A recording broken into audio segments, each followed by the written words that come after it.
नमस्कार, मैं मोन्टू राजा anti corruption India से स्वागत है आपका। मेरे साथ जो आप देख रहे हैं ये नेहा है। भीम आर्मी जो है उसकी जो महिला विंग है छात्रों की, उसकी सचिव है दिल्ली की। महिलाओं की सचिव है आप।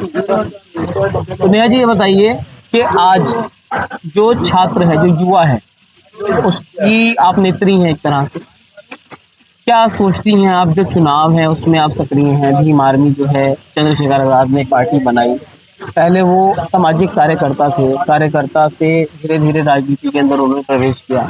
क्या विचारधारा लगती है चंद्रशेखर की आपको कि वो राजनीति के अंदर क्यों आ गए?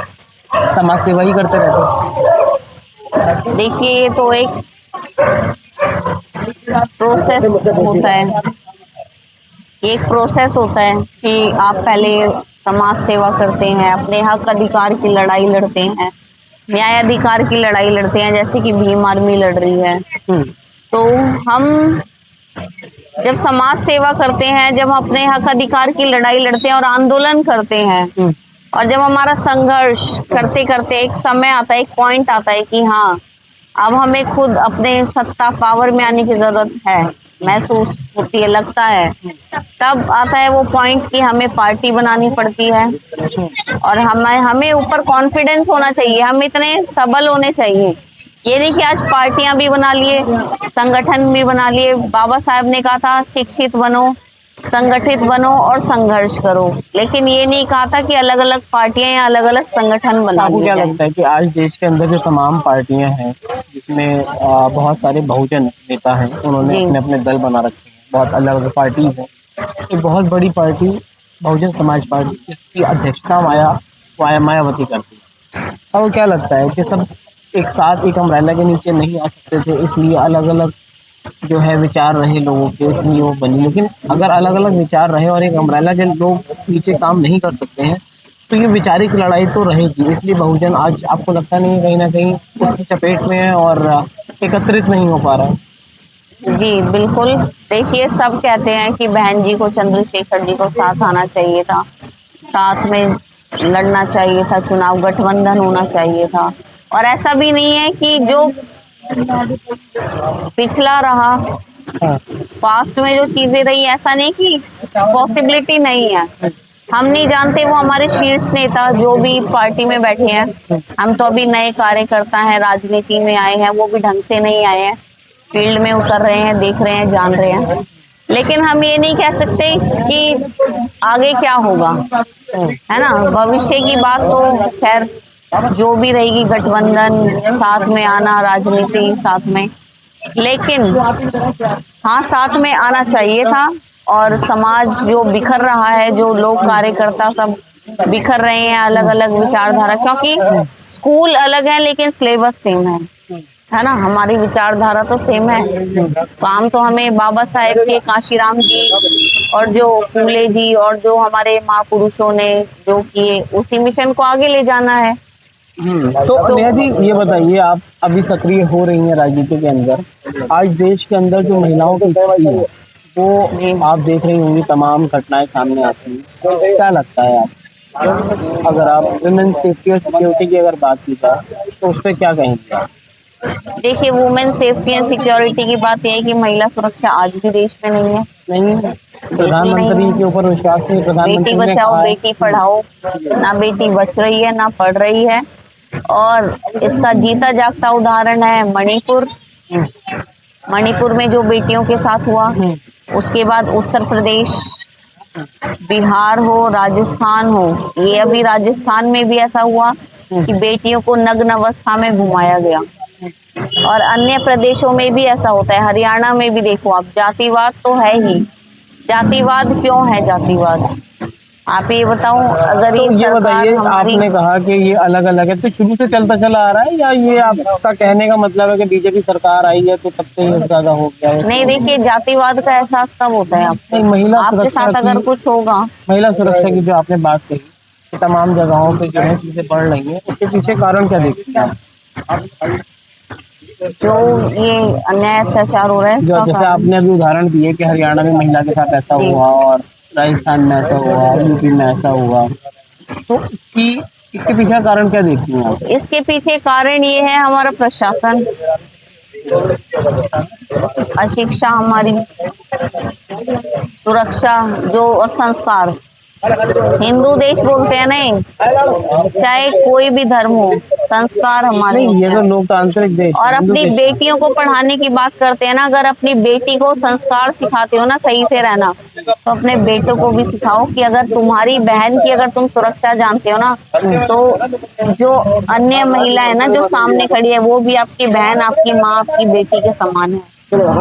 उसकी सुरक्षा भी आपकी जिम्मेदारी बनती है। ये मानवता का पहला संविधान ये सिखाता है सबसे पहले। तो कोई धर्म ग्रंथ तो बाद में ये बात करता होगा। आपको क्या लगता है, शायद अगर इस तरह की चीजें इतनी ज्यादा घटित हो रही हैं, तो लोग तो समर्थन दे रहे हैं बीजेपी को, या समर्थन आपका देख कहने का मतलब क्या है? मतलब बीजेपी आने से ऐसा हुआ है या ये निरंतर चलता चला आ रहा है, बीजेपी इस पे अंकुश नहीं लगा पा रही है? यहाँ 2014 से ये सब ज्यादा हो गई हैं चीजें, क्योंकि हिंदू देश भाजपा सरकार में दलितों पर बहुत, माइनॉरिटीज पर इतने अन्याय अत्याचार हो रहे हैं कि शायद ही पिछली सरकारों में हुए होंगे। कुछ लोग ये भी कहते हैं जो बीजेपी समर्थक है या मोदी समर्थक है, कि देश के अंदर डिजिटलाइजेशन जो है वो बढ़ा है, जिस कारण अब जो चीजें घटित होती है वो अब सामने आ रही है। देखिए, डिजिटलाइजेशन से क्या हुआ है, हमारा जीवन आसान हो गया है, ये आप आपको कह लगता है सकते आसान हो हैं। गया?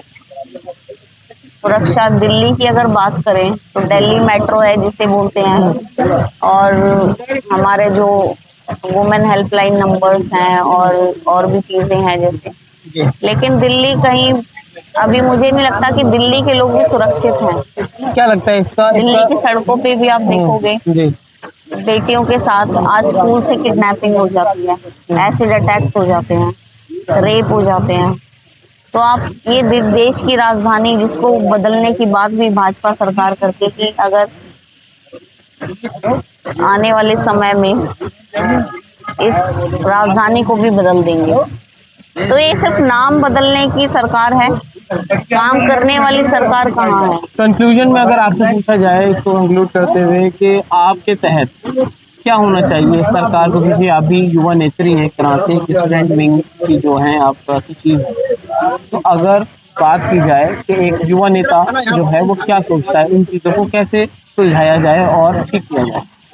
देखिए, युवा नेताओं को, आज के जो मेरे युवा नेता हैं उनको मैं बताना चाहूंगी, मैं ये नहीं बोल रही कि आई एम परफेक्ट या I will be a perfect leader, लेकिन मैं यही कहूंगी कि युवा नेताओं को, पहली बात तो हमारे दलित लोगों को, जो भी डाउन ट्रोडन लीडर्स हैं, जो भी सामाजिक कार्य कर रहे हैं या थोड़े भी हैं, उनको समाज सेवा में आके राजनीति में आना चाहिए। क्योंकि मान्यवर काशीराम जी ने कहा था, politics is the master key विच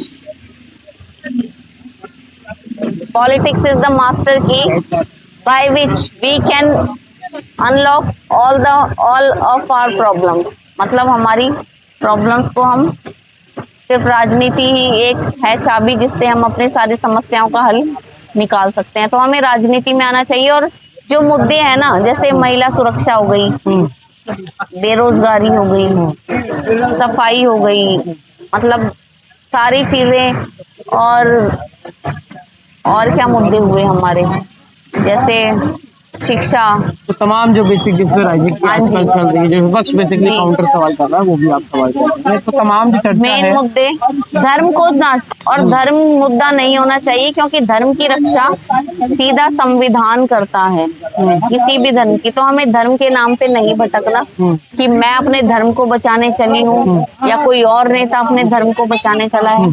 धर्म को नहीं, इंसानियत को बचाइए, संविधान को बचाइए।